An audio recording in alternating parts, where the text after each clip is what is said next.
नमस्कार, मैं हूं ब्रजेश श्रीवास्तव। आप देख रहे हैं हमारा खास show talk with Brajesh. Bharatiya Janata party Uttar Pradesh की सरकार में है और सरकार ओबीसी आरक्षण के मुद्दे पर जबरदस्त तरीके से फंस चुकी है। समाजवादी पार्टी अब सरकार की इस मजबूरी का राजनीतिक लाभ उठाना चाहती है और इसको लेकर अब समाजवादी पार्टी एक बड़ा आंदोलन, जिस आंदोलन के जरिए गांव-गांव तक समाजवादी पार्टी पहुंच सके, इसको जो है चलाने की रणनीति पर काम कर रही है। सबसे बड़ा सवाल यह है कि क्या 8 सालों की जो मेहनत, जो फसल तैयार करके खड़ी की है बीजेपी ने, क्या उस मेहनत पर पानी फिरने जा रहा है? 2014, आप याद कीजिए, 2014 का जिस वक्त लोकसभा चुनाव उत्तर प्रदेश में लड़ा जा रहा था, उस वक्त किसी ने भी कल्पना नहीं की थी कि भारतीय जनता पार्टी इतने बड़े अंतर के साथ चुनाव जीत करके आएगी। 73 सीटें जीत करके लाना अपने आप में किसी मिरेकल से कम नहीं था, लेकिन वो मिरेकल हुआ।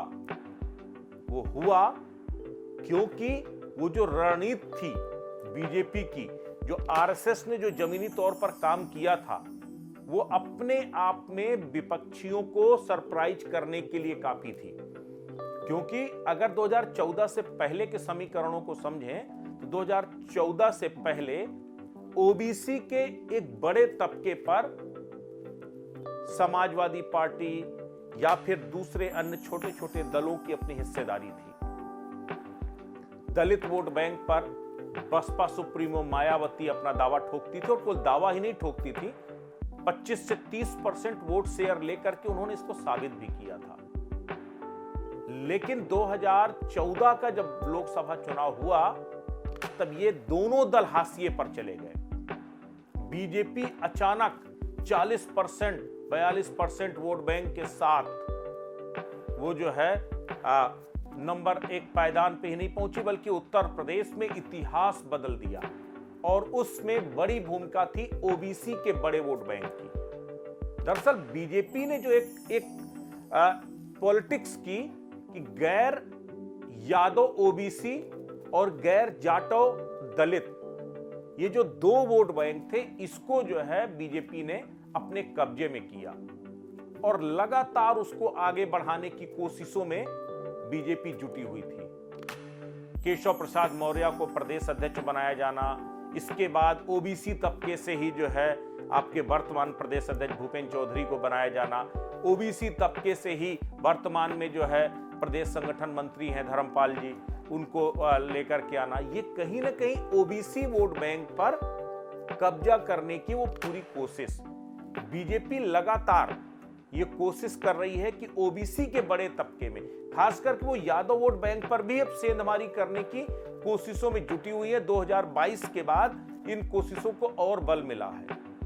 जिस तरीके से शिवपाल यादव की नाराजगी थी, अपर्णा यादव को पार्टी में लाना, हरिओम यादव को पार्टी में लाना, सुखराम सिंह यादव के जरिए जो है पार्टी में, उन तमाम यादव नेताओं के दम पर यादव वोट बैंक में सेंधमारी करने का भी जो इरादा बीजेपी का था, वो इसीलिए था क्योंकि उसे मालूम है कि भले ही ओबीसी का 27% का आरक्षण नियत हो, लेकिन हकीकत यह है कि इस पूरे चुनाव में 50% वोटों का जो पोलराइजेशन होता है, वोटों का जो पूरा खेल होता है, वो ओबीसी तय करते हैं। ऐसे में इन निकाय चुनाव में ये जो आरक्षण का पेच फंस गया, इसने बीजेपी को एक बड़ा सेटबैक दे दिया।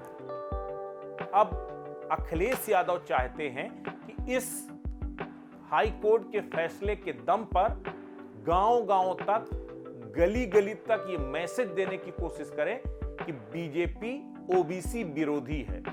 बीजेपी ओबीसी के इस पूरे रिजर्वेशन को खत्म करने की कोशिश कर रही है। अब आप कहेंगे कि ये किस आधार पर जो है समाजवादी पार्टी तय करेगी या फिर जो है लोगों तक मैसेज पहुंचाएगी?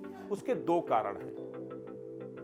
जिस तरीके से जातीय जनगणना की बात अब जोर शोर से उठा रही है समाजवादी, कि जातीय जनगणना की बात को बीजेपी लगातार खारिज करती रही है, मांग को खारिज करती रही है, क्योंकि बीजेपी को डर है कि अगर जाति जनगणना हो गई तो ओबीसी की एक्चुअल क्वांटिटी पता चल जाएगी, ओबीसी में किस बिरादरी की कितनी आबादी है, यह तय हो जाएगा और उसके बाद बीजेपी को राजनीति करना मुश्किल पड़ेगा, क्योंकि बाकी दल उसकी हिस्सेदारी करने लगेंगे। छोटे छोटे जो ओबीसी की कम्युनिटी है उनको अपनी ताकत का एहसास हो जाएगा। ये बीजेपी नहीं चाहती है। इसी मुद्दे को लेकर वो गांव-गांव तक आंदोलनरत होने की योजना तैयार कर रहे हैं अखिलेश यादव। इसके साथ ही सवर्णों को इकोनॉमिक आधार पर यानी आर्थिक आधार पर जो आरक्षण देने की जो शुरुआत केंद्रीय सरकार ने किया, उसको भी भुनाने की कोशिश कर रही है अब समाजवादी पार्टी। अखिलेश यादव लगातार इन कोशिशों को हवा दे रहे हैं और जिस तरीके से हाई कोर्ट का फैसला आने के बाद समाजवादी पार्टी के तमाम नेता हाइपर एक्टिव मोड में आ गए। अखिलेश यादव ताबड़तोड़ हमले बोलने लगे, सुप्रीम कोर्ट तक जाने की बात कर रहे हैं। शिवपाल यादव कह रहे हैं कि आरक्षण के लिए एक लंबी लड़ाई लड़ी थी, एक आंदोलन किया था और आरक्षण बचाने के लिए आंदोलन करना पड़ेगा तो हम करेंगे। रामगोपाल यादव कह रहे हैं कि यह आरक्षण को खत्म करने की साजिश तैयार हो रही है। बसपा सुप्रीमो मायावती भी इस समर में कूद पड़ी है। पल्लवी पटेल जबरदस्त तरीके से हमले कर रही। तो ये जो पूरी विंग है, अब बीजेपी को ओबीसी राजनीति में फंसाने की ये पूरी साजिश अब विपक्ष तैयार कर रहा। तो क्या बीजेपी अपने ही बुने हुए उस जाल में फंस गई है? निकाय चुनाव में जिस तरह से रैपिड सर्वे को आधार मान करके आरक्षण बांट दिया, उसको हाईकोर्ट ने खारिज किया, ये कहते हुए कि संविधान का माखौल नहीं बनाया जा सकता। कोई संविधान का माखौल बनाए तो कोर्ट आंख बंद करके नहीं बैठ सकती। ये सीधे तौर पर सरकार के उस मंसूबों पर चोट थी। सरकार की उस सरकार ने जो फैसला किया वो उस पर बड़ा आघात था। लेकिन अब बीजेपी डैमेज कंट्रोल करने की स्ट्रेटजी पर काम कर रही है। मुख्यमंत्री योगी आदित्यनाथ ने सीधे तौर पर कह दिया कि आरक्षण, ओबीसी आरक्षण के बगैर चुनाव नहीं होगा।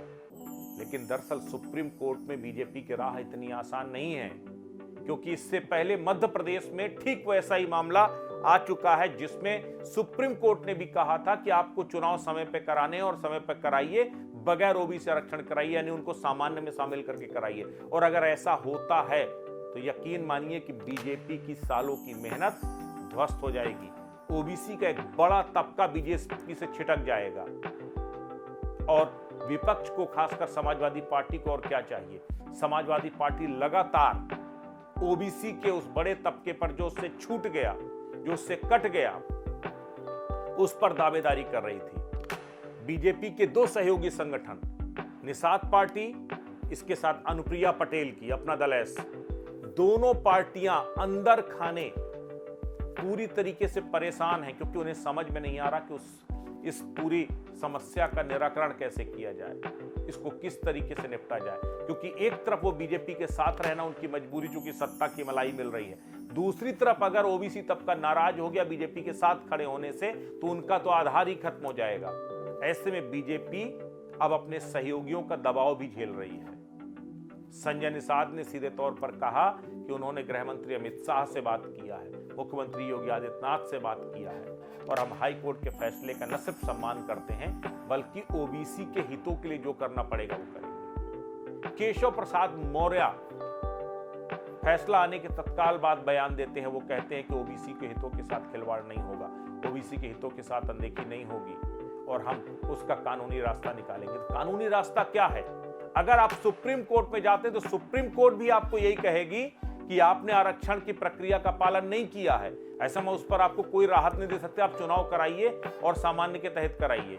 यानी कि अब बुरी तरीके से फंस चुकी है बीजेपी और इसी का फायदा उठा रही है समाजवादी पार्टी। समाजवादी पार्टी जल्द ही एक बड़े आंदोलन का ऐलान करने जा रही है, जिसमें गांव-गांव, गली-गली जा करके समाजवादी पार्टी के कार्यकर्ता, नेता ये बताने का काम करेंगे कि बीजेपी ने कैसे आरक्षण का न सिर्फ माखौल उड़ाया है बल्कि आरक्षण को खत्म करने की साजिश रच रही है।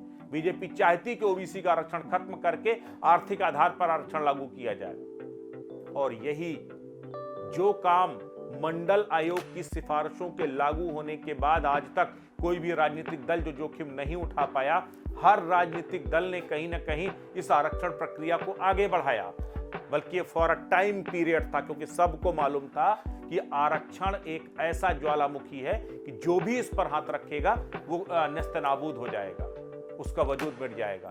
बीजेपी को भी मालूम है कि बीजेपी अगर आज देश के तमाम राज्यों में काबिज है, एक के बाद एक जीत हासिल कर रही, तो उसमें बड़ा रोल है वो ओबीसी वोट बैंक का हो, फिर चाहे गुजरात की कामयाबी हो या उत्तर प्रदेश की, हर जगह ओबीसी वोट बैंक है। ऐसे में अब बीजेपी को यह डर सताने लगा है कि कहीं ऐसा ना हो कि निकाय चुनाव में ओबीसी आरक्षण का मुद्दा बीजेपी की गले की फांस बन जाए और उसका खामियाजा 2024 में भुगतना पड़े। इसलिए अब केंद्रीय संगठन भी एक्टिव मोड में है, बीजेपी के बड़े नेता इस पर मंथन कर रहे हैं, विधिक राय ली जा रही है और यह कोशिश की जा रही है कि किसी भी तरीके से इस आरक्षण के इस पूरे जो मुद्दा है इसको किसी भी तरीके से कंट्रोल किया जाए, अपने डैमेज कंट्रोल करके अपने पक्ष में बनाया जाए और किसी भी तरीके से इस मसले को बीजेपी के पक्ष में तैयार किया जाए। समाजवादी पार्टी, बीएसपी, कांग्रेस, सभी दल कहीं ना कहीं अब इसके खिलाफ आवाज उठाने लगे हैं, लेकिन समाजवादी पार्टी ने इस मुद्दे को भुनाने की पूरी कोशिश कर ली है। यानी आने वाले समय में ओबीसी के मुद्दे पर बड़ी तकरार देखने को मिलेगी, बड़ी रार देखने को मिलेगी और बीजेपी के लिए ये किसी अग्निपथ से कम नहीं है। नमस्कार।